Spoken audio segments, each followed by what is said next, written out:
This is a update on my superworms. I've had four, I want to say four superworms turn into beetles already, and I will show you those in just a minute. But this is the pupil. This is, or pupa, whatever you want to say. But this is what they turn into after this. At first they're superworms like this, and then when they start to turn into the pupil, they will curl up, which I don't have any right now that I can show you, but they will curl up into almost like a C. Almost, some of them are a O, but they'll be like this or they'll be like this. And then it'll take no more than about 14 days or so, and then they'll turn into this, and then they'll stay like this for another 14 days or so, and then they'll turn into a beetle.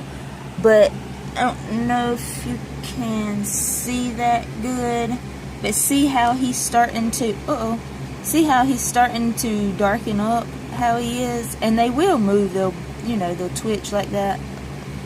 But that lets you know they're alive too. But they'll turn darker like this because at first they're really white, they're really pale, kind of like this one. And then their legs and all will start darkening up. I'm trying to get him to flip over, and his little butt won't flip over. Okay, there you go. And his legs will start darkening up like that, and he won't be so white. But you have to separate superworms because they will not pupil, whatever. Y'all don't laugh at me. Because they won't turn into these if they sense other mealworms around. So if you want to go ahead and speed up the process, then you can separate them when they're ready. When they're about, I say about an inch and a half long, you can start separating them. About like that. And then you can start separating them, and then they will turn into that, and then they'll turn into a beetle. Let me go show you my beetles right quick. Oh yeah, and another thing I didn't mention, keep these in a dark place, and all I do is I just keep them up under my side. Well, it's like a bedroom dresser thing. I just keep them up under there, and it seems to do just fine. This is where I keep my superworms, which I keep them, on a little dresser thing, whatever you want to call this, cabinet, whatever. And I keep them in this, and they are in my niece's and nephew's room. But anyway, this is the container I keep the mealworm beetles in. I mean superworm, I don't know. Superworm beetles in. And this is them, which there goes 1, 2, and I'm pretty sure 1, 2, 3, and 4. And that's my oldest one. As you can see, it's black pretty much, and these are brown. But they will, at first they'll be white, so don't freak out. But then they'll start darkening. That's why they're called darkling beetles. I think that's what they're called. But anyway, just keep them in something like this. And these are like no more than 98 cents at Walmart. Put you some oats at the bottom. I use just regular old oatmeal. Put some carrots in there and change these out every so many days. Whenever they start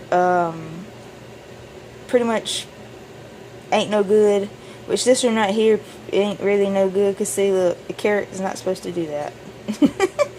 A carrot is not supposed to do that. So we could just take that one out.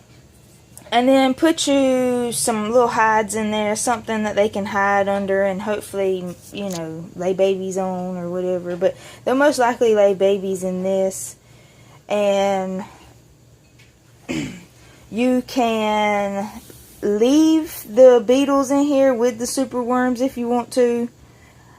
And then wait for about 2 weeks or so and then take them out. Take the beetles out and then put those in another container if you want to, which people do so many different things.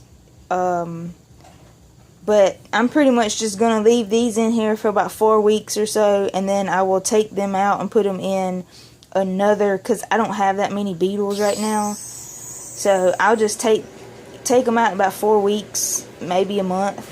I'm not quite sure which 4 weeks is a month. And put those in another one, and then so to give my babies and all time enough to, you know, mature and do what they're supposed to do. But that's pretty much all I do with my superworms and all. And I keep my actual superworms in here, which I don't have any right now. She done ate them all, and I done put what I could up. So, but I mean, that's pretty much about all I do. It's not very hard to raise superworms at all. Hope you enjoy. Please give it a thumbs up and subscribe if you ain't already subscribed. Thank you.